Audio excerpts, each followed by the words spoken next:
안녕하세요. 법무법인 백송의 검사 출신 김성현 변호사입니다. 형사사건으로 조사를 받다가 경찰이나 검찰에서 구속영장이 청구되는 경우가 있는데요. 오늘은 어떠한 경우에 구속영장이 청구되는지, 구속영장 청구를 당하지 않으려면 어떻게 해야 하는지 알아보겠습니다.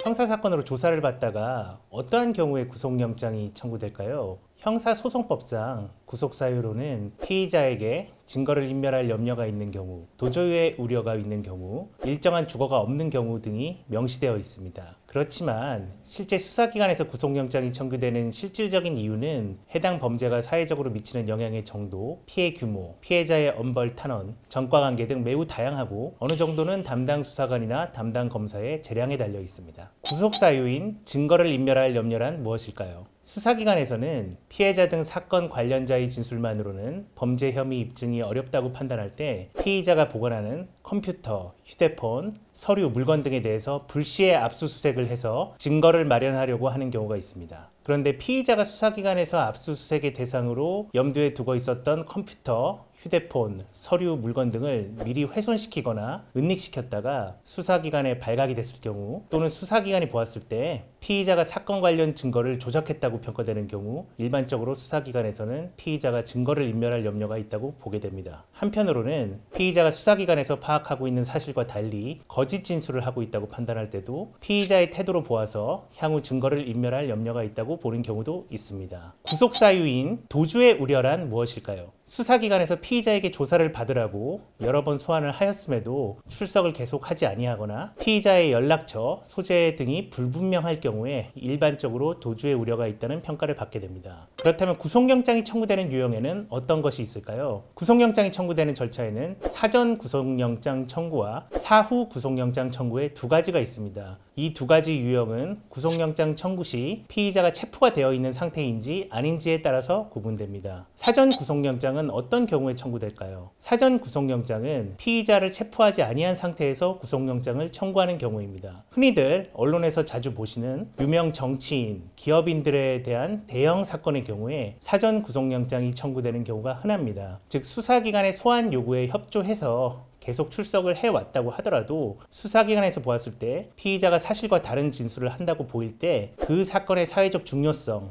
피해 규모, 피해자의 엄벌 탄원 등 여러 가지 요소를 고려해서 구속영장을 청구하는 경우가 있습니다. 물론 꼭 사회적 유명 인사가 아니더라도 경제범죄에 있어서 피해 액수가 큰 경우, 피해자들이 다수이고 수사기관에 피의자의 엄벌을 탄원하는 경우, 증거인멸 행위가 수사기관에 명백하게 발각되었을 경우 등의 사전 구속영장이 청구되는 경우가 있습니다. 사후 구속영장은 어떤 경우에 청구될까요? 피의자가 수사기관의 여러 차례의 출석 요구에 불응할 경우, 또는 피의자의 소재가 불명일 경우에 피의자를 수사기관에 데려오기 위해서 미리 체포영장을 발부받아 집행을 하는 경우가 있는데, 이 경우 수사기관은 피의자가 체포된 때로부터 48시간 이내에 법원에 구속영장이 청구되도록 하거나 또는 피의자를 석방해야 합니다. 이때 피의자를 석방하지 아니하고 법원에 구속영장을 청구하는 경우가 사후 구속영장 청구입니다. 그렇다면 피의자 입장에서 구속영장이 청구되는 사태를 예방하기 위해서는 무엇을 준비해야 할까요? 딱 정해진 왕도는 없습니다. 피해 액수가 큰 사기범죄, 보이스피싱, 마약범죄, 성폭력범죄 등 전형적으로 구속영장 청구가 자주 이뤄지는 경우도 있지만, 앞서 말씀드린 것처럼 많은 부분이 수사기관의 재량에 좌우되기 때문에 수사 진행 상황을 예의주시하면서 눈치껏 대응할 수밖에 없습니다. 부득이하게 다른 사정이 생겨서 수사기관의 소환에 응할 수 없을 것 같은데, 이러한 경우에는 어떻게 해야 할까요? 검찰, 경찰 등 수사기관에서 소환 통보를 받았을 때는 최대한 출석하는 모습을 보여주어야 합니다. 정말 불가피한 사유로 부득이 불출석을 해야 할 때는 불출석의 이유를 기재한 사유서와 입증 자료를 제출해서 납득시킬 필요가 있습니다. 그러나 사유서를 제출하더라도 불출석이 여러 번 반복되면 수사기관에서는 구속사유로 판단할 수 있습니다. 수사기관에 출석해서 조사를 받을 때 적절하게 대응해서 구속영장 청구를 방지할 수 있을까요? 첫째, 피의자 신문을 처음 시작할 때 신변에 대한 질문을 받게 되므로 이때 현재 안정된 직장생활, 가족생활을 하고 있다는 점을 수사기관에 적절히 알려주고, 수감생활에 어려움이 되는 지병, 질병 등이 있으면 충분히 설명해둘 필요가 있습니다. 다만 이 경우 꾀병을 부린다는 인상을 주면 오히려 역효과가 날 수 있기 때문에 본인의 건강 상태에 대해서 실제와 부합하는 한도 내에서 수사기관에 제시하여야 합니다. 둘째, 피의자 신문 시 범행을 부인하는 경우에는 피의자 입장에서 수사기관과 사건을 보는 시각이 대립될 수 있는 것은 어쩔 수 없지만 수사기관에게 따지듯이 대응하기보다는 분하거나 억울한 감정을 냉정하게 억누르고 차분하게 자신의 입장을 수사기관에 설명해서 피의자가 비록 범행을 부인하지만 상식을 벗어나지 아니한 주장을 한다는